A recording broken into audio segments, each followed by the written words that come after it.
Merci d'être avec nous sur France Culture. Voici l'Esprit public. Un autre regard sur l'actualité de la semaine avec nos visiteurs du dimanche. Aujourd'hui, le philosophe François-Xavier Bellamy, la journaliste du Monde Sylvie Kaufmann, le politologue Dominique Régnier et le directeur général de Terra Nova Thierry Pêche. Au sommaire ce dimanche, université comme un esprit de mai. Et pour commencer, le vivre ensemble, version Macron.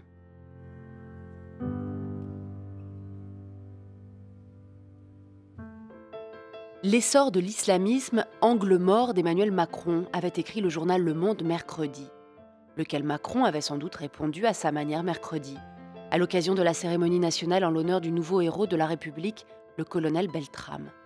Hommage soigneusement organisé pour qu'on y voit la nation rassemblée autour d'un héros français, le président Macron choisissant de revivifier le roman national plutôt que de réveiller les fractures hexagonales.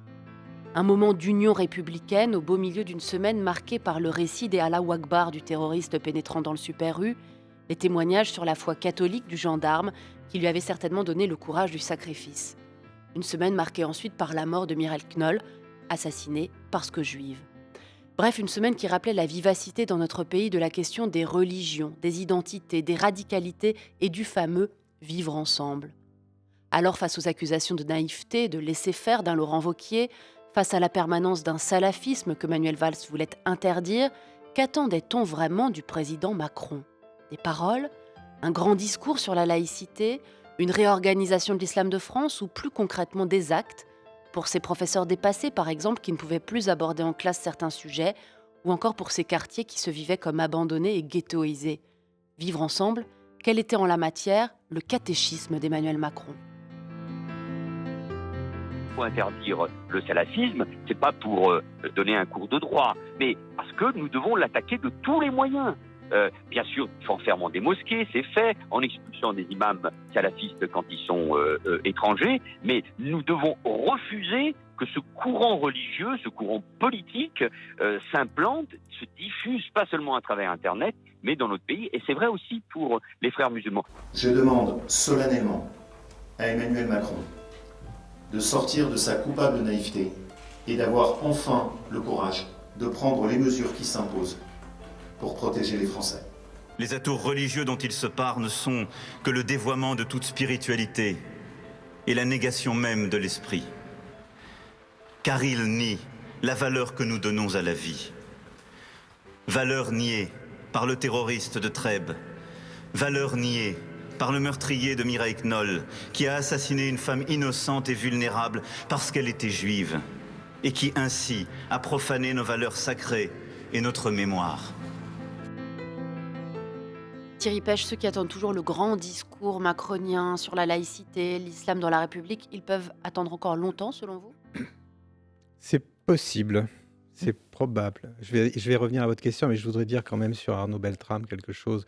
Je crois que la réponse que cet homme a apportée à l'islamisme est la plus terrible qui lui ait été apportée depuis plusieurs années, parce que les islamistes, ils croient que nous ne croyons en rien. Ils pensent qu'eux seuls ont le courage de sacrifier leur vie pour leur cause. Et ils ont eu sous les yeux un sacrifice démocratique. Ils ont eu un martyr pour la vie, pas un martyr pour la mort comme ils le font, mais un martyr pour la vie.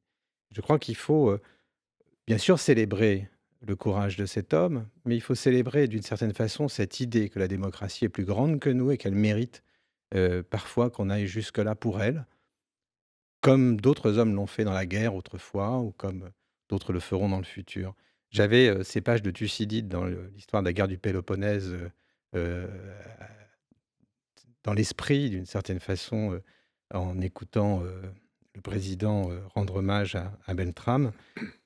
Il rapporte les propos de Périclès qui rend hommage aux morts athéniens de la guerre. Et Périclès commence par décrire ce qu'est la cité démocratique. Et il dit voilà la cité dont ces hommes n'ont pas voulu se laisser dépouiller. Et il dit aux Athéniens qui sont là euh, sachez que chez nous, euh, la liberté se confond avec le bonheur et le courage avec la liberté. Et j'ai trouvé que ces mots pouvaient résumer ce qu'on avait vécu ces derniers jours. Alors, pour revenir à votre question, Émilie, ça fait plusieurs fois qu'Emmanuel Macron remet à plus tard un discours qui qu'il doit prononcer sur la laïcité, et je crois qu'il a raison. Je pense que ces questions ont été surdramatisées dans les 5 années qui viennent de s'écouler, surdramatisées au point d'être un nœud coulant qui s'est resserré sur la gorge du pouvoir politique.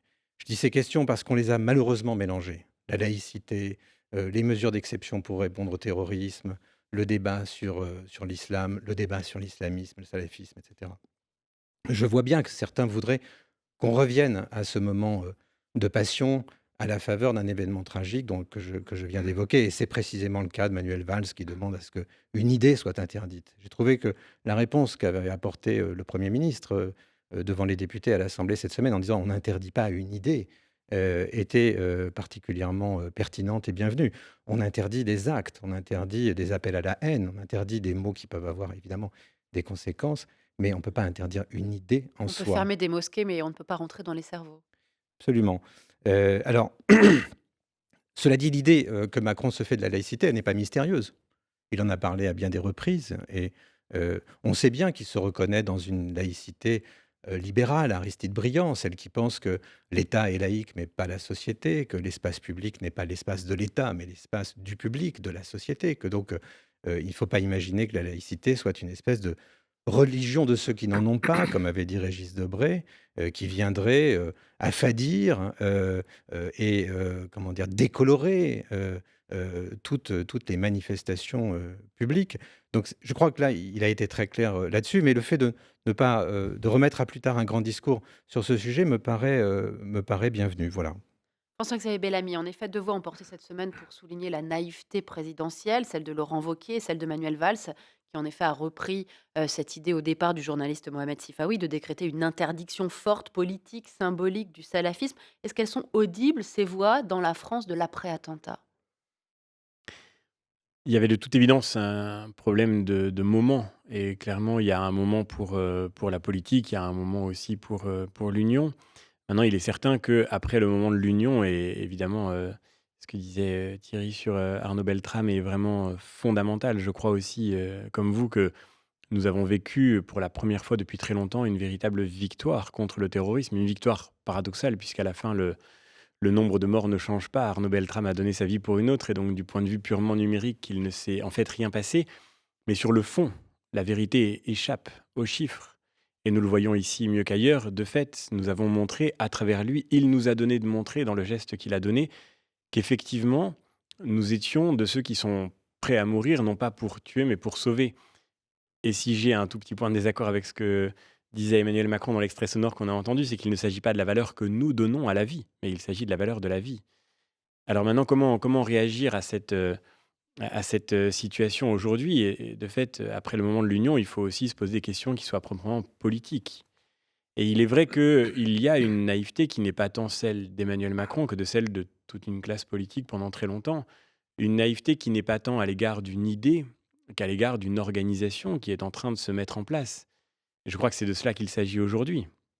Euh, je ne sais pas si on peut interdire une idée, je pense à un débat passionnant, mais il me semble qu'on l'a déjà fait, hein. Le racisme est aujourd'hui, par exemple, considéré comme un délit, est traité comme un délit, et le racisme est une certaine idée qui a été pénalisée littéralement à l'intérieur de notre droit. Mais je crois qu'ici, ce qui est en jeu, ça n'est pas de pénaliser une idée, ce qui est en jeu, c'est de s'attaquer directement à une organisation. Et de ce point de vue-là, oui, nous faisons collectivement preuve d'une coupable naïveté. Et il me semble que le gouvernement, aujourd'hui, fait preuve d'une coupable naïveté. Pour ma part, je n'attends pas le grand discours d'Emmanuel Macron sur la laïcité, mais nous pouvons attendre collectivement les actes. Le 15 mars, Gérard Collomb était en Algérie. Il a rencontré le ministre des cultes algérien, docteur en sciences islamiques, Mohamed Aïssa, qui a annoncé avec lui que l'Algérie allait envoyer 100 imams en France pour le ramadan. Il y a quelque chose de sidérant dans cette situation. Alors même que l'Algérie, depuis 2006, a interdit la liberté religieuse. Alors même que l'Algérie est aujourd'hui en proie avec la montée d'une radicalisation qui fait que même des musulmans algériens sont violemment attaqués et parfois condamnés pour une défense d'un islam plus modéré, nous allons faire venir en France des imams algériens pour prêcher un islam que nous ne contrôlons pas. Et c'est notre ministre de l'Intérieur qui l'annonce. Qu'est-ce qu'on dirait, comme le remarquait Jeannette Bougrave dans Le Figaro avec raison, qu'est-ce qu'on dirait si le ministre de l'Intérieur annonçait qu'on va faire venir des prêtres d'autres continents pour venir combler les vides de nos paroisses. Enfin, oui, il y a quelque chose de complètement sidérant. Alors oui, il ne s'agit pas de parler, il ne s'agit pas de dénoncer des idées, il ne s'agit pas de contester maintenant des concepts, mais d'entrer vraiment dans l'action. Et de fait, nous savons aujourd'hui que dans notre pays est en train de se mettre en place une organisation articulée, pensée, méthodique pour propager cet islam de haine, pour propager ce radicalisme islamique qui, évidemment, va contre la pratique de beaucoup de musulmans qui voudraient concilier leur foi et leur identité française. Nous devons permettre à ces musulmans de vivre sereinement dans la communauté nationale et nous le leur devons, en particulier en nous opposant à ces discours de haine et en le faisant avec une véritable énergie, ce qui ne se fait pas aujourd'hui. Au fond, François-Xavier Bellamy, vous avez l'air de dire, comme Manuel Valls, qu'il faut dessiller Emmanuel Macron et le faire entrer dans une sorte de combat, de guerre culturelle avec ces islamistes-là. Sylvie Kaufmann, est-ce que précisément Emmanuel Macron refuse l'idée de rentrer dans ce genre de guerre?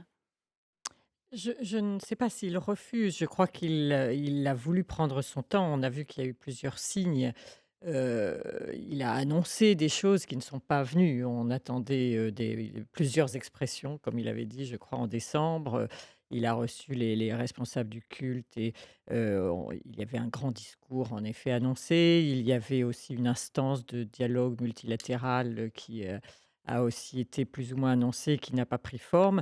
Euh, J'aurais tendance à dire avec Thierry qu'il a raison de prendre son temps parce que ce sujet est tellement important, tellement explosif, qu'il y a eu tellement de tentatives avant et d'échecs, que l'idée de prendre son temps, de réfléchir pour essayer cette fois-ci de ne pas rater son coup a du sens. Le problème, c'est que le terrorisme, lui, ne prend pas son temps et que cette question a été réveillée donc avec l'attentat de Trèbes. Et de manière, vous avez souligné tous les deux, François-Xavier et Thierry, l'héroïsme et le sacrifice du colonel Beltrame. Thierry parle de sacrifice démocratique. Il y a une autre dimension qui est le sacrifice chrétien. Et là, on a une dimension nouvelle qui est ce contre-narratif en fait chrétien et l'irruption de la foi chrétienne dans toute cette question. On a eu une semaine, je crois que vous l'avez souligné tout à l'heure, enfin 10 jours même, très religieux. euh, Le fait dans un religieux s'est invité quasiment voilà, chaque jour dans dans l'actualité. un pays laïque qui revendique la laïcité comme un élément de son identité, on a eu la foi chrétienne de manière extrême, si je puis dire, enfin la plus sacrificielle.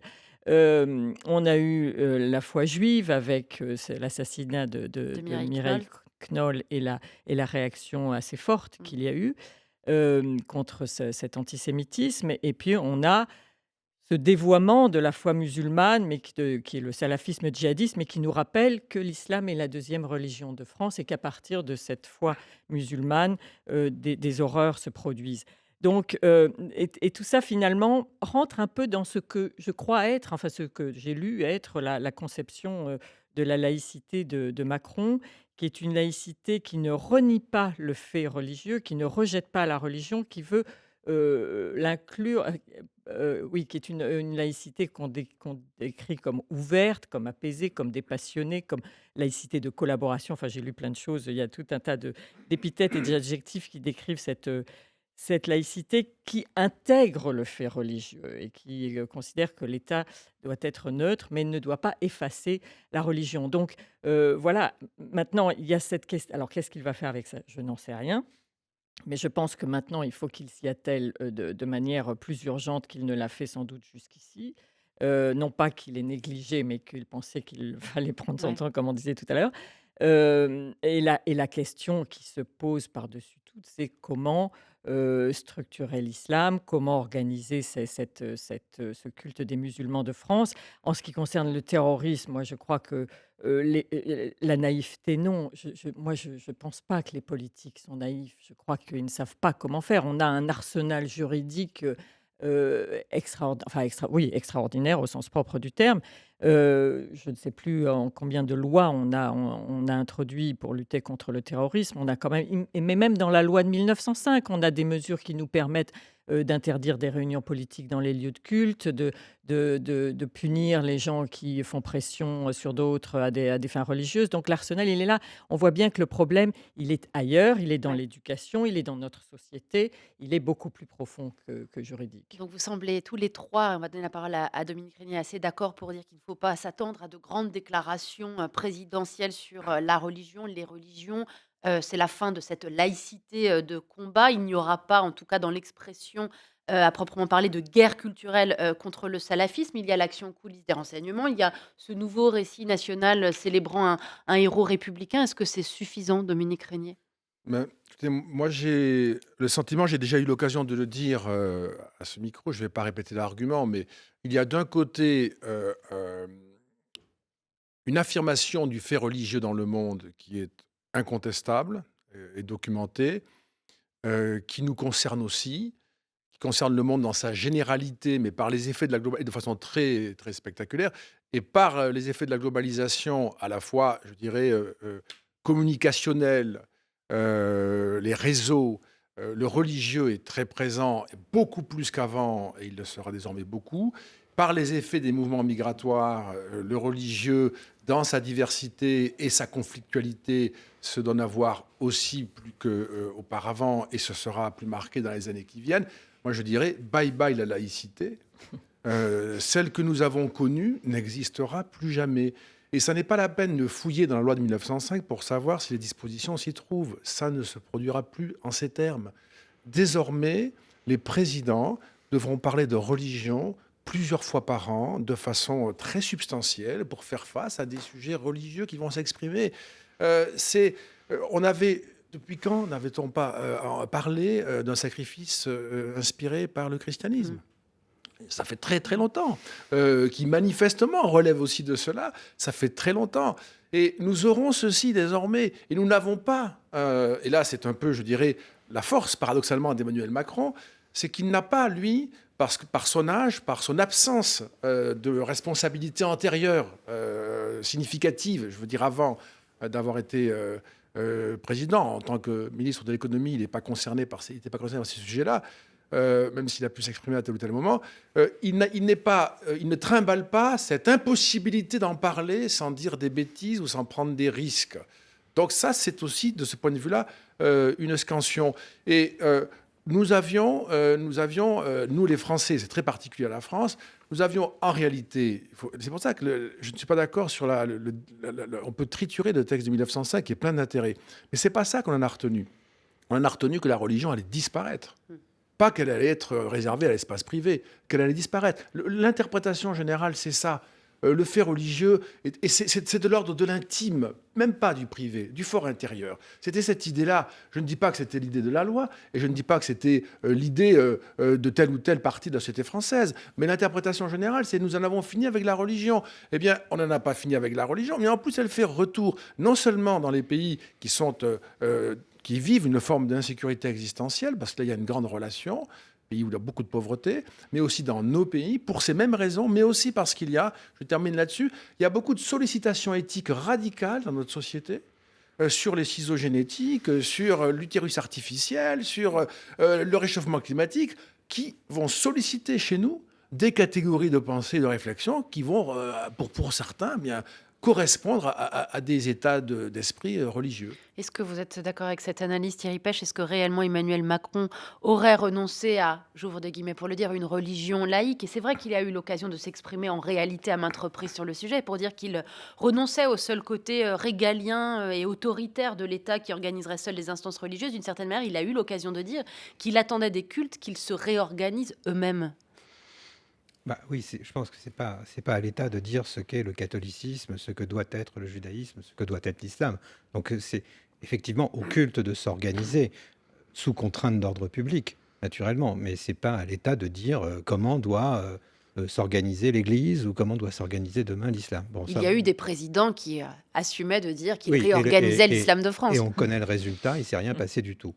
En réalité, c'est des institutions qui sont dans un état de désintérêt public avancé, on va dire. Il y a de désintérêt parfois dans la propre communauté confessionnelle concernée. Donc, ce n'est pas franchement une réussite. Je veux revenir à quelques points qui ont été évoqués, si vous voulez bien, sur, effectivement, on a cru que la laïcité à la française, on a cru, pas les législateurs qui n'avaient pas du tout cette idée en tête, ce que vous avez dit, Dominique, on a cru que c'était le chemin d'une sécularisation qui, au bout du compte, conduirait à un monde sans Dieu, à un monde sans religion.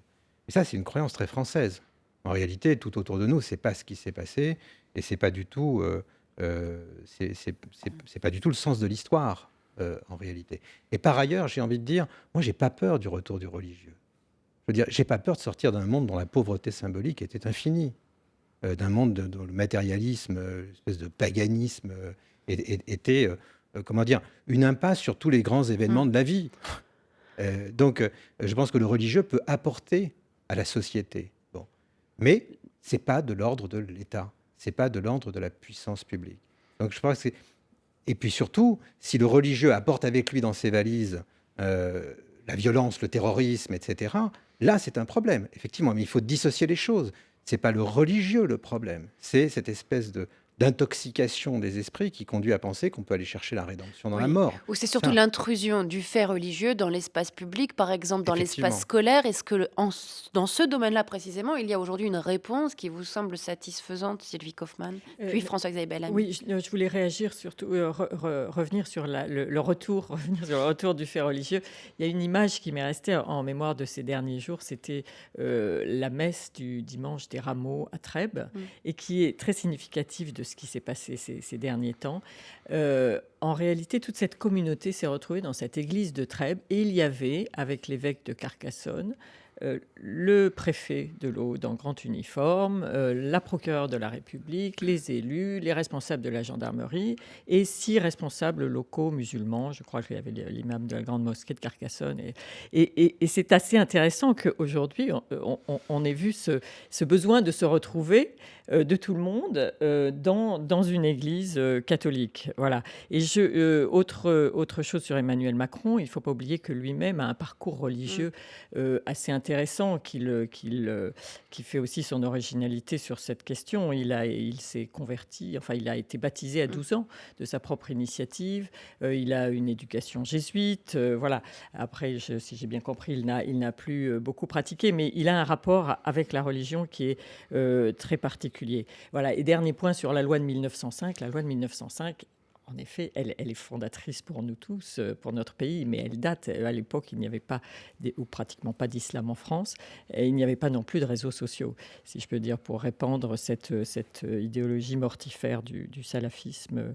Voilà, du coup, j'ai oublié votre question. C'est pas grave, je vais du coup passer la parole à François-Xavier Bellamy, puisque nous parlons de laïcité, ancrons-la dans quelque chose de réellement concret. Jean-Michel Blanquer, le ministre de l'Éducation, a annoncé cet hiver la création d'unités laïcité dans toutes les académies pour aider justement les professeurs à intervenir à leur côté sur le terrain dans des situations où précisément la laïcité serait menacée. Donc, si j'ai bien compris, mise en place d'équipes pluridisciplinaires avec des juristes, des psychologues, des pédagogues. C'est suffisant, c'est dérisoire. Il y a peut-être l'attente d'un discours sur la laïcité et puis il y a des actes dont les enseignants, par exemple, ont besoin aujourd'hui. François-Xavier Bellamy.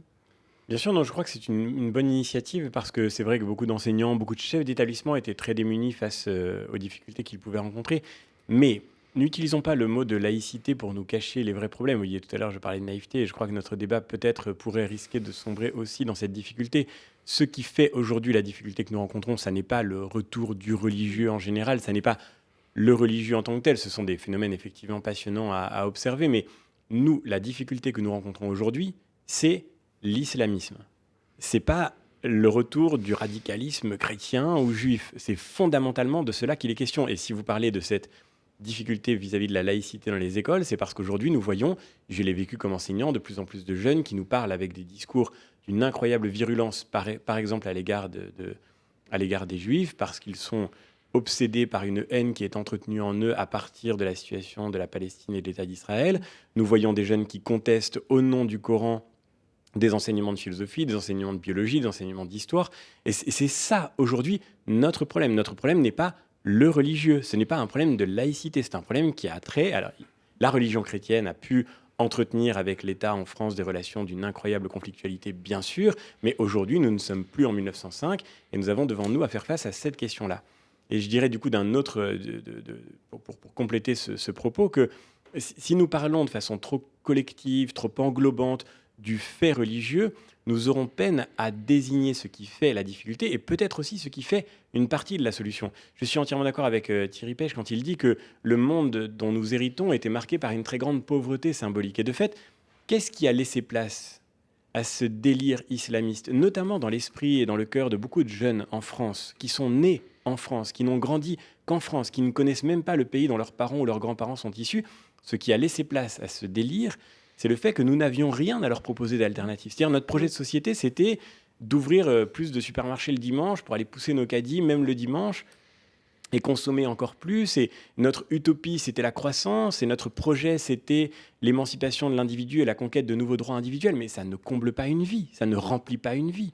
Et les jeunes que nous rencontrons et les élèves que nous avons, ils ne cherchent pas dans la vie une occasion de consommer, mais ils cherchent d'abord une occasion de donner leur vie pour quelque chose de plus grand qu'eux. Et c'est dans ce sens, justement, que Arnaud Beltrame, sans doute, nous rend un immense service. C'est-à-dire qu'il montre que nous avons quelque chose à partager ensemble, quelque chose qui nous dépasse. Or, rien n'appelle tant les jeunes et ne les attire autant, rien n'appelle tant aussi le cœur humain que ce qui peut constituer pour nous une occasion de nous dépasser. Et de ce point de vue-là, une piste de solution est peut-être de nous permettre de retrouver, non pas dans la foi chrétienne, parce que l'État, évidemment, n'a rien à faire avec le fort interne, mais dans une certaine tradition spirituelle, nourrie de la tradition judéo-chrétienne, nourrie de l'influence du monde grec et du monde latin, de retrouver un modèle qui vaille la peine d'être proposé, qui vaille la peine d'être offert et qui vaille la peine d'être transmis. Ce que nous n'avons pas su faire, ce que nous n'avons même pas su nommer, et ce que nous n'arriverons pas à nommer si nous continuons de faire de ce problème un problème général de laïcité ou de rapport aux religieux. Alors, je ne sais pas s'il y a un retour d'une spiritualité dans ce début de quinquennat Macron. En tout cas, il y a cette semaine, il est vrai, cette nouvelle figure de l'héroïsme incarnée par le colonel Beltrame. Et puis, il y a aussi le monde réel et les banlieues qui sont évidemment un fait dont on ne peut pas ne pas parler dès lors qu'on aborde ces sujets-là, avec la démission très concrète et très réelle cette semaine de Stéphane Gatignon, le maire de Sevran. Cette ville de 50 000 habitants, c'est l'une des plus pauvres du 93. Fin connaisseur des banlieues françaises, il quitte son mandat de maire. Il dit « Mon but a toujours été de faire péter le ghetto, mais je crois que les gouvernements successifs ne partagent pas cet objectif. On continue à faire de la banlieue un monde parallèle, structuré comme une société précaire. » Ça, c'est le monde réel, Dominique Régnier, et ça a à voir avec ce dont nous parlons. Alors oui, c'est évidemment le monde réel, ça a à voir aussi avec ce dont nous parlons. On pourrait d'ailleurs y consacrer du temps à cette démission, qui par certains aspects, dans les propos tenus, paraît excessive et même injuste, parce que énormément de moyens ont été consacrés aux banlieues françaises, et c'est tout à fait injuste de laisser penser que ça n'a pas été le cas. Que ce soit pas suffisant, c'est possible, mais énormément de moyens ont été consacrés. Et puis, moi, je voudrais le relier à la question que nous évoquions à l'instant, parce que, malgré tout, j'aimerais ajouter que je ne crois pas qu'on puisse, je voudrais le redire, je ne crois pas qu'on puisse, comme nous le faisions jusqu'ici, qu'on s'en réjouisse ou qu'on s'en lamente, mais c'est un fait, séparer le religieux et le politique. Ce qu'on observe en Europe aujourd'hui, et récemment, par exemple, dans les élections locales néerlandaises, c'est l'installation de partis islamistes qui présentent des candidats et qui ont des élus de plus en plus nombreux et avec des liens très forts avec, en l'espèce, la Turquie, avec des pays qui ont des vraies stratégies politiques. Et donc, de quelque manière qu'on regarde cette réalité, et ça vaut aussi pour les quartiers, évidemment, qui sont en difficulté, qui sont ghettoisés parce que nous ne savons pas bien, probablement, les intégrer dans notre propre système de politique publique, mais aussi parce qu'il y a dans ces quartiers des habitants qui ont un intérêt à la ghettoisation, parce qu'il y a des trafics qui sont associés, etc. Enfin, tout ça est quand même maintenant très connu. Il y a vraiment cette espèce d'impuissance ou de désir de rester, d'impuissance contre la ghettoisation ou de désir de rester ghettoisé pour des questions qui sont d'ordre relevant de trafic ou bien même de communautarisme religieux. Mais surtout, attention, parce que l'étape dans laquelle nous entrons, c'est l'islamisme comme projet politique qui s'organise, et encore une fois, qui commence dans différentes démocraties européennes. C'est si facile dans nos systèmes, nous en sommes si fiers, et à raison, de se présenter à une élection qui commence à développer un programme de politique pure. Pour terminer cette première partie, l'accusation de naïveté, ce mot qui est revenu régulièrement dans la semaine porté à l'égard du président Macron, il peut faire du tort, il peut s'inscrire durablement dans ce quinquennat, Sylvie Kaufmann? Je ne sais pas, on voit que l'opinion publique, dans les quelques sondages qui ont été faits, réclame des mesures plus dures, Oui, mais c'est bien. toujours le cas dans ce genre de situation. la gauche a été, enfin ce qui reste de la gauche, a plutôt soutenu Emmanuel Macron. Oui, avec cette dans intervention cette, très oui, observée de Jean-Luc Mélenchon dans Mélenchon. l'hémicycle, faisant quasiment Euh, applaudir la majorité. Voilà, ensuite, non, je pense on revient aux questions de base qui ont été posées ici aussi. C'est que faire avec, comment lutter contre cet extrémisme dans les quartiers, cette ghettoisation favorise de toute évidence. Voilà, quels sont les moyens de le faire, l'éducation. Alors, il y a comment le rapport Borloo qui sort dans 15 jours, qui est incroyablement attendu, comme s'il s'agissait d'un ministre bis. Est-ce qu'il ne suscite pas trop d'attentes, ce rapport-là, face justement à l'immensité de ce chantier dont parlait Sylvie à l'instant, Thierry Pêche? Comment lutter contre le salafisme et la ghettoisation des banlieues? C'est gentil. Oui, c'est bien de vous dire ça comme dernière 2 question. minutes 20. La solution. Vous avez 2 jours. Non.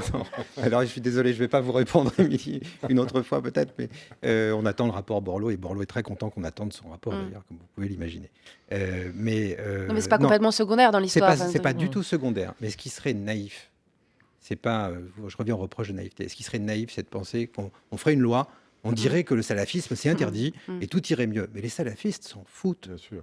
Mais ils s'en foutent. Je veux dire, les salafistes qui sont dangereux, qui préparent des attentats, ça les fait rigoler. C'est pas une question de loi d'ailleurs. Le problème que j'ai avec ce que vous disiez, François-Xavier, sur ce sujet, c'est que s'il s'agit d'une organisation, nommez-la, montrez-la. Où est-elle, l'organisation? Le problème, c'est que ce n'est pas une organisation. C'est une multitude de foyers, de gens qui décrochent ou de gens fragiles, utilisés, manipulés par la Vous dites cause. la même chose que moi, c'est-à-dire C'est s'ils pas- sont manipulés, c'est que Oui, mais quelqu'un manipule. quand vous dites une organisation, Non, mais je veux dire par là que c'est organisé. Il se passe quelque chose qui est, comme le disait Dominique Régnier, je le crois profondément, qui est pensé. Alors, je ne dis pas qu'il y a non, mais une organisation. comprenez-moi, qui c'est pas concentrerait tout ça. l'ETA. Vous voyez, c'est ça le problème. Il n'y a Non, pas bien sûr. une organisation Non, mais avec il y a une des hiérarchie, etc. comportements. Il y a Bien des- sûr, mais c'est pas ce que Et je veux des dire. incitations. Oui, mais ça change tout dans la façon de lutter contre. Parce que c'est un phénomène diffus. Et donc, ce qui serait naïf, c'est de penser qu'on ferait des grandes lois, on prononcerait des interdits, Bien et sûr, le problème bien serait sûr. réglé. Ça, les grandes On les lois. a, les lois. Et le problème n'est pas du tout réglé. Donc le dispositif existe et cette guerre culturelle dont nous avons parlé au début de ce débat, elle est engagée. Emmanuel Macron ira-t-il ou pas dans cette guerre-là? Ce sera le mot de la fin sur cette première partie. Non, mais vraiment, c'est à lui qu'il faut poser la question. Moi, Voilà, pas de- Nous l'inviterons dimanche prochain. Voilà. Merci. Fin de cette première partie. Nous partons à présent prendre le pouls du mouvement étudiant. France Culture, l'esprit public, Émilie Aubry. L'histoire a retenu que mai 68 avait commencé le 22 mars, parce que des garçons de la CTU de Nanterre avaient investi le bâtiment des filles et que le doyen de la fac, un dénommé Grappin, avait envoyé les forces de police. Jeudi 22 mars 2018, autre fac, autre doyen, monsieur Pétel, doyen de la fac de droit et de sciences politiques de Montpellier, aurait laissé entrer une bande de costauds cagoulés, vraisemblablement issus du GUD, syndicat étudiant d'extrême droite, planches de bois et barres de fer à la main, pour déloger des étudiants réunis en assemblée générale. Le doyen Pétel et un professeur ont depuis été placés en garde à vue mercredi dernier et suspendus, suspectés d'avoir participé ou organisé ces violences. Alors tandis que depuis plusieurs semaines on lisait des articles sur le thème « Et si c'était la jeunesse qui ébranlait Jupiter ?», constatant ça et là des mouvements de contestation contre les nouvelles procédures d'entrée à l'université, cette fois les faits semblaient là.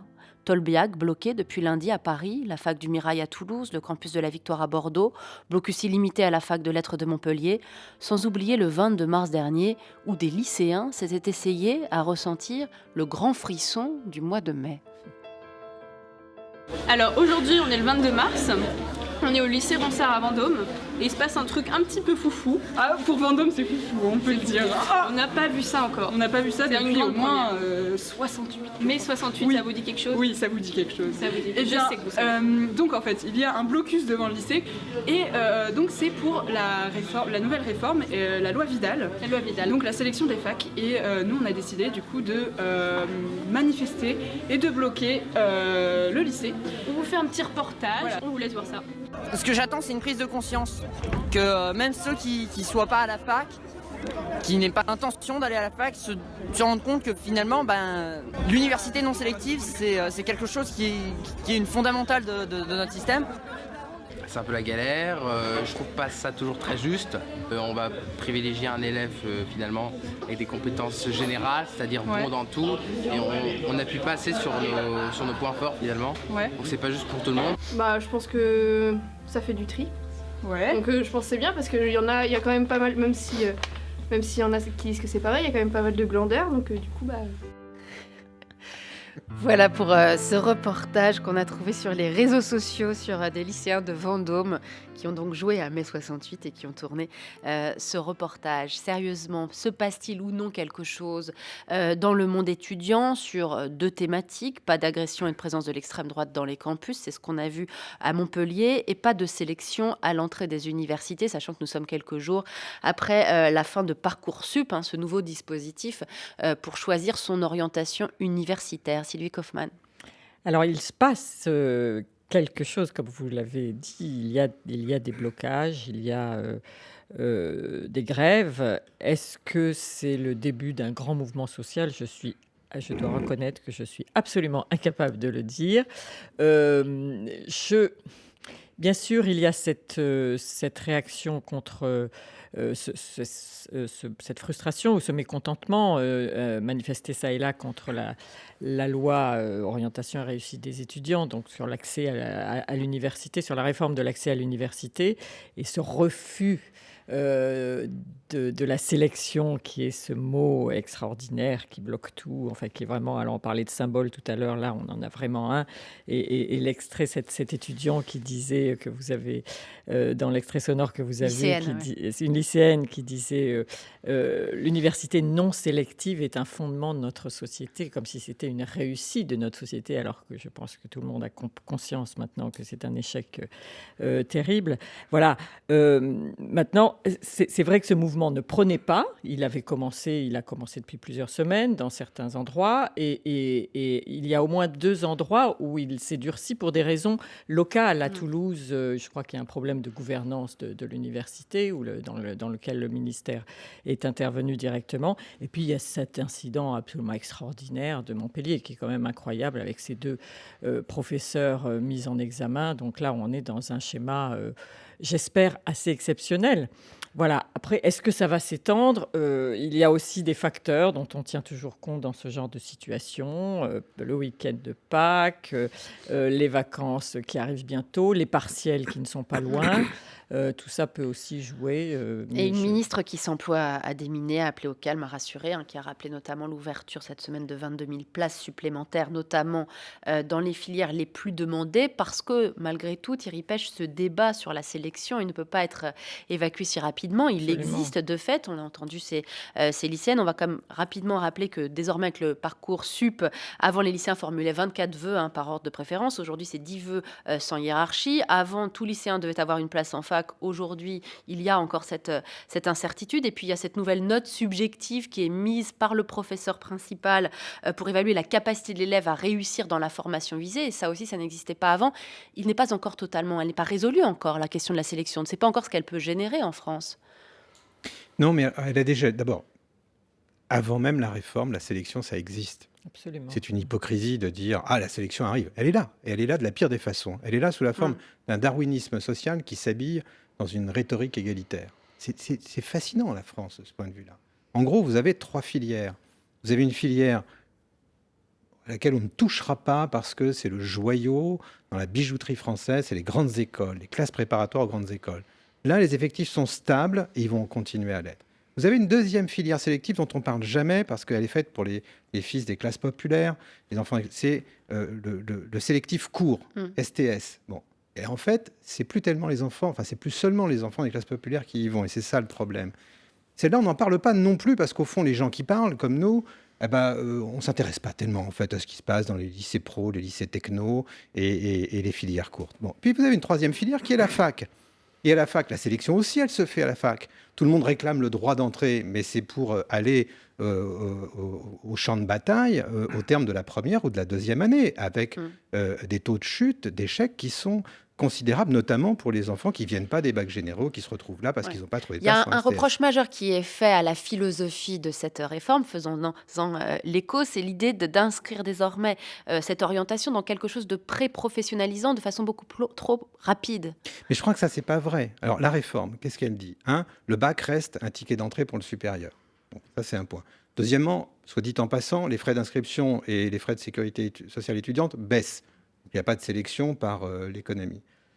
Ensuite, elle dit on a un problème d'articulation entre le lycée et le supérieur et d'orientation. Et ça, il faut le résoudre. On ne peut pas continuer à envoyer des contingents de milliers, de dizaines de milliers d'enfants dans des filières où ils vont à la mort 1 an ou 2 ans plus tard. Bon.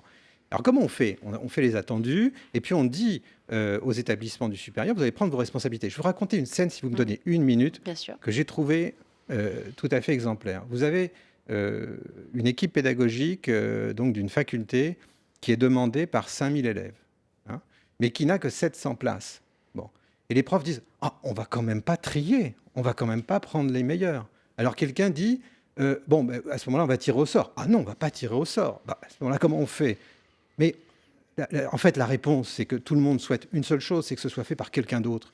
Et si possible, un algorithme qui n'ait pas de responsabilité, parce que personne ne veut faire ce choix. Mais le problème, c'est que vous avez des contingents démographiques extraordinaires qui arrivent aujourd'hui dans le supérieur. Vous allez avoir en 2018 40 000 bacheliers de plus par rapport à 2017. La rentrée 2018 va être spectaculaire. Donc ça va faire 33 000 étudiants de plus, parce qu'il y a ceux qui ne vont pas poursuivre dans le supérieur. Bon. Ces 33 000, ils vont aller où ? Eh bien, ils ne vont pas aller en classe préparatoire, parce que là, les effectifs sont stables et ne bougeront pas. Ils ne vont pas aller tellement en STS, parce que même si la ministre a dit qu'elle allait créer des places, et c'est là qu'il faudrait en créer, elle ne peut pas en créer non plus une infinité. Donc, ils vont aller à la fac, et ils vont y rester 2 ans. Ils seront rejoints l'année d'après par 30 000 étudiants supplémentaires, plus 60 000 en 2 ans. Donc, il y a un vrai problème démographique qui n'a rien à voir avec la pertinence de la réforme, parce qu'il faut faire de l'orientation, parce qu'il faut aider les gens à aller dans les directions où ils peuvent construire leur vie, tout simplement. Bon. Mais par ailleurs, vous avez une question démographique qui explique légitimement, je crois, le malaise qui est en train de s'exprimer. Alors, c'est très bien, on a 2 enseignants, l'un à Sciences Po et l'un en classe préparatoire sur ce plateau pour illustrer parfaitement la théorie de Thierry Pech. François-Xavier Bellamy, on va rappeler, du coup, vous enseignez la philosophie, certes en ce moment en classe préparatoire, mais vous connaissez bien aussi les problématiques du secondaire. Est-ce que vous pensez que quelque chose peut se cristalliser autour de cette réforme ? Est-ce que, selon vous, elle revient en effet sur quelque chose qui appartenait à l'identité française, à savoir de refuser la sélection à l'entrée des universités ?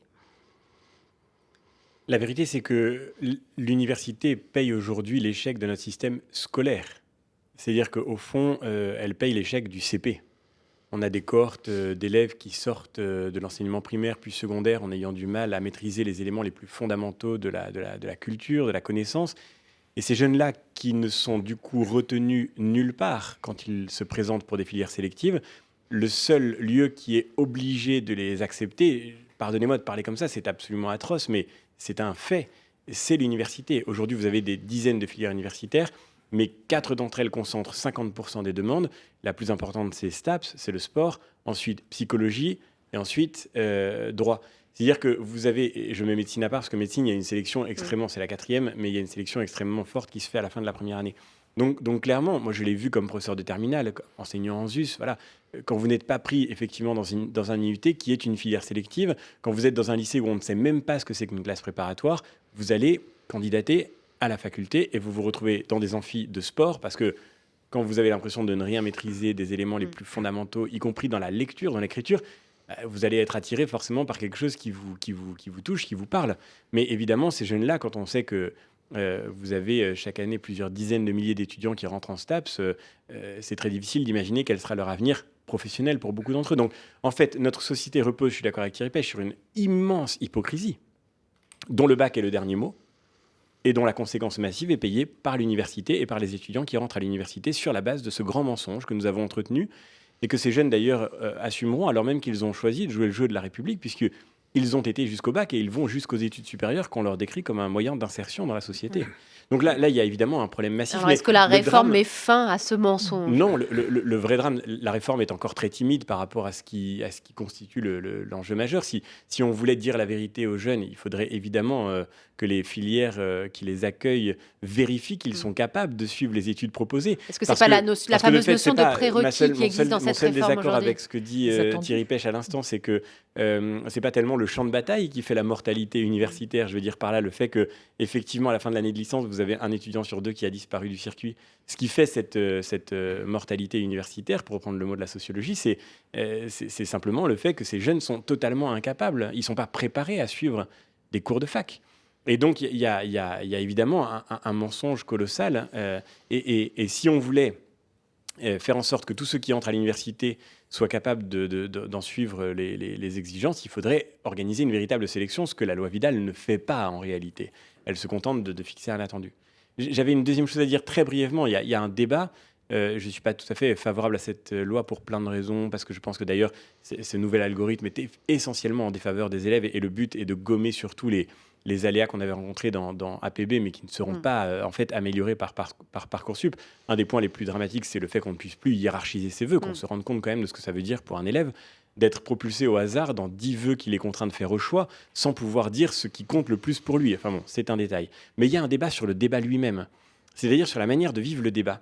Et je saisis l'occasion qui m'est donnée ici de faire ressurgir une colère d'étudiants devant le fait de la bienveillance collective que nous partageons à l'endroit de l'occupation des facs. C'est totalement hallucinant. Je veux dire par là que nous sommes tous d'accord pour considérer qu'il est normal de condamner la violence qui consiste à faire sortir des étudiants d'un amphi à coups de barre de fer, mais la violence qui consiste à empêcher des enseignants d'enseigner, à empêcher des étudiants d'étudier, n'est pas moins importante. Elle est tout aussi scandaleuse. Comment se fait-il que le doyen Pétel soit en garde à vue depuis maintenant 48 heures et qu'aucun étudiant ne soit en garde à vue pour l'occupation des facs?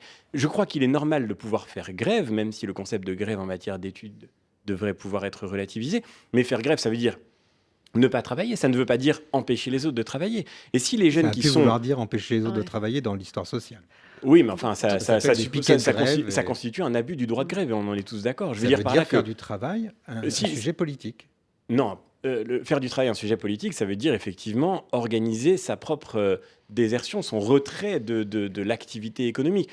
Il y aurait même un sujet sur le fait que la grève constitue un moyen d'action étudiante. Mais passons, c'est vraiment un détail. Le point vraiment fondamental, c'est que si les étudiants sont de gauche, ils devraient considérer que effectivement une année d'études, ça coûte cher pour beaucoup d'étudiants, et que paralyser comme on le fait aujourd'hui, dans une espèce de bienveillance tranquille, moi, ce reportage qu'on a entendu tout à l'heure, il me fait sourire, mais à moitié, parce qu'il y a vraiment quelque chose de tragique et de scandaleux dans le détournement qui est fait d'un bien public, qui est l'accès à la connaissance et l'accès à l'éducation.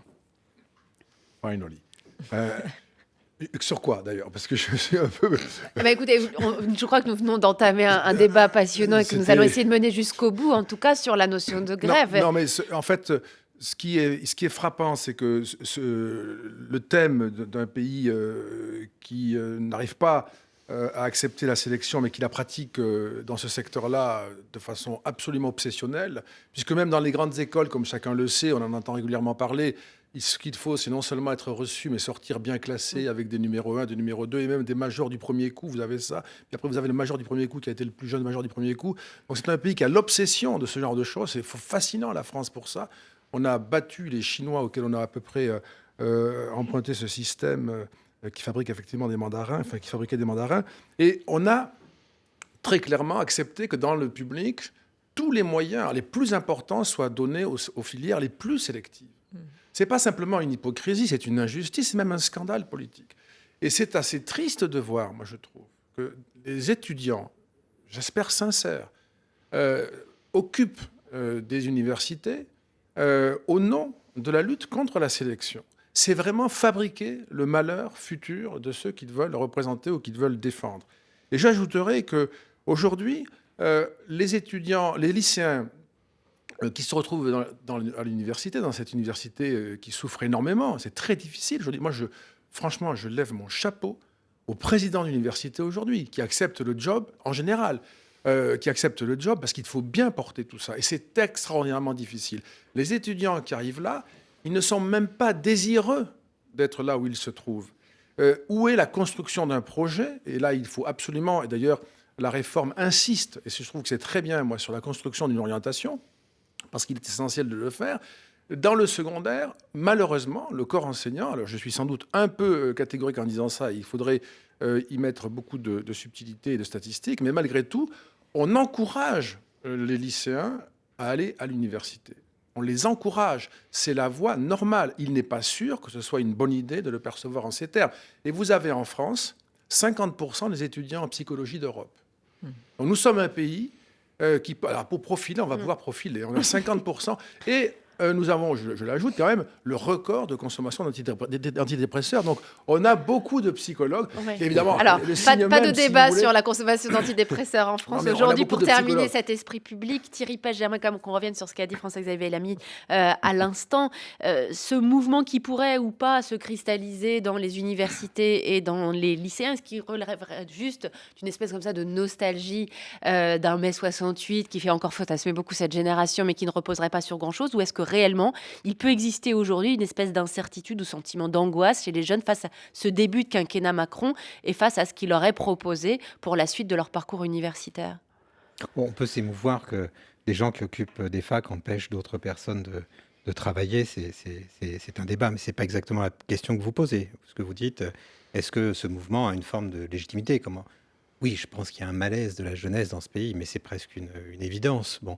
Et donc, on attrape le premier sujet qui passe, fut-il inapproprié, parce que je pense que vraiment, cette loi n'est pas contre leur intérêt, pas du tout. Et personnellement, je la soutiens, contrairement à François-Xavier, parce que je pense qu'il faut faire ce travail d'orientation, de continuité lycée supérieur qui n'est jamais fait.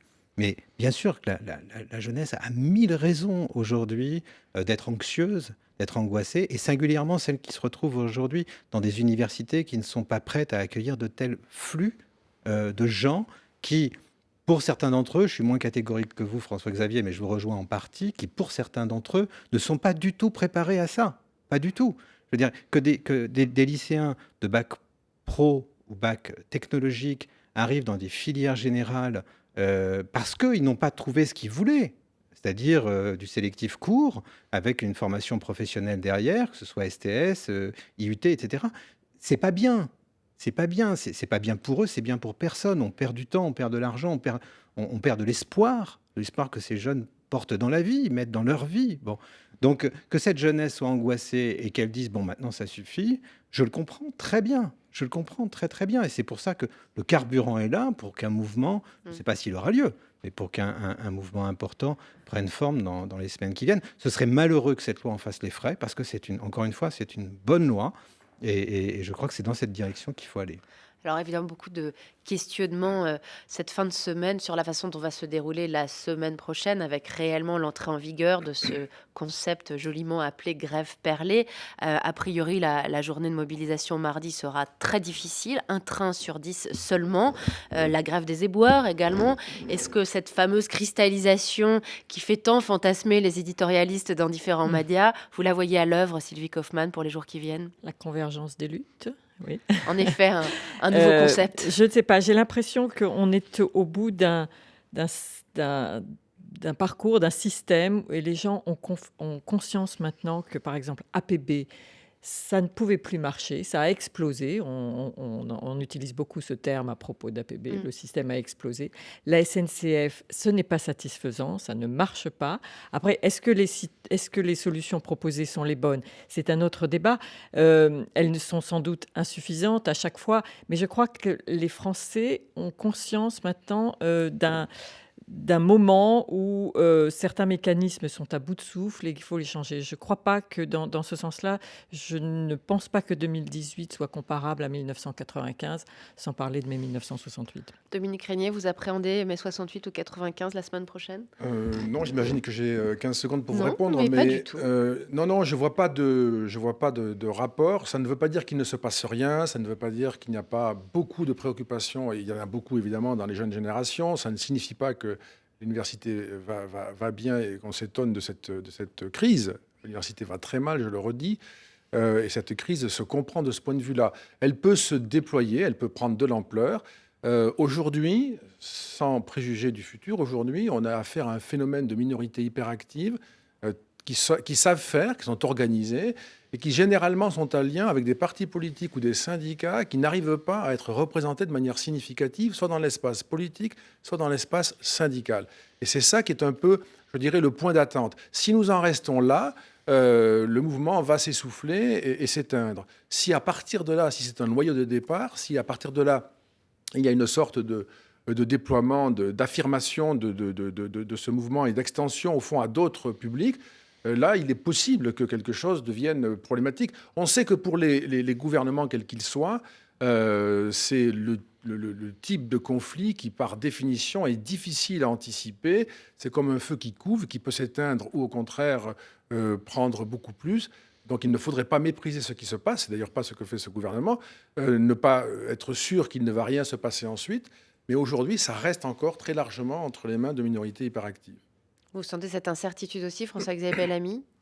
Oui, elle est immense. Et de fait, on a parlé tous ensemble ici de cette injustice très profonde que notre système scolaire recouvre. Si les jeunes qui arrivent aujourd'hui à l'université n'ont pas les moyens d'en suivre les attendus, ça n'est pas par leur faute, mais c'est par la faute de notre système éducatif qui n'a pas su transmettre les fondamentaux à des jeunes, quel que soit leur milieu social d'origine. Et de ce point de vue-là, on pourrait rêver non pas d'un anti-mai 68, mais d'une forme de prise de conscience collective, de moment collectif qui consisterait à reconstruire ce qui peut-être a été déconstruit parfois dans nos systèmes de transmission, au profit d'abord des plus défavorisés et des plus déshérités à l'intérieur de la société contemporaine. Sylvie Kaufmann. Non, je pense juste, je voulais revenir juste sur cette question de la sélection. Et c'est vrai que quelle est la finalité, au fond, de la formation supérieure ? C'est le travail, c'est l'intégration du monde du travail. Et c'est ça aussi, c'est qu'on a parmi les facteurs d'anxiété dont vous parliez tout à l'heure, il y a quand même ce chômage de masse qui n'est pas résolu et qui est particulièrement cruel pour les jeunes. Thierry Pech, je vous laisse le mot de la fin. La grande différence avec 68, une des grandes différences, c'est qu'en 68, il devait y avoir 25% d'une classe d'âge qui accédait au supérieur, à peine. Aujourd'hui, on est à 70%. Les gens qui parlent aujourd'hui dans les universités, les étudiants, ne sont pas les fils de la grande bourgeoisie. Ce sont les fils de la société française, de façon beaucoup plus plurielle que ça. Et donc, si ce mouvement prend, ce qu'on entendra, c'est pas des bourgeois rouges. C'est pas ça. Ils seront peut-être rouges, mais ils ne seront pas seulement des bourgeois. Et il faudra s'y faire et essayer de comprendre ce qui se passe. Et on observera tout cela ces prochains jours. Merci beaucoup Thierry Pech, Sylvie Kaufmann, François-Xavier Bellamy et Dominique Régnier d'avoir été nos visiteurs du dimanche en ce 1er avril. Merci à Céline Leclerc et Caroline Chausset qui ont préparé avec moi cette émission, à Luc-Jean Reynaud qui l'a réalisée, à la technique aujourd'hui Inès de Bruyne et Nicolas Andreu.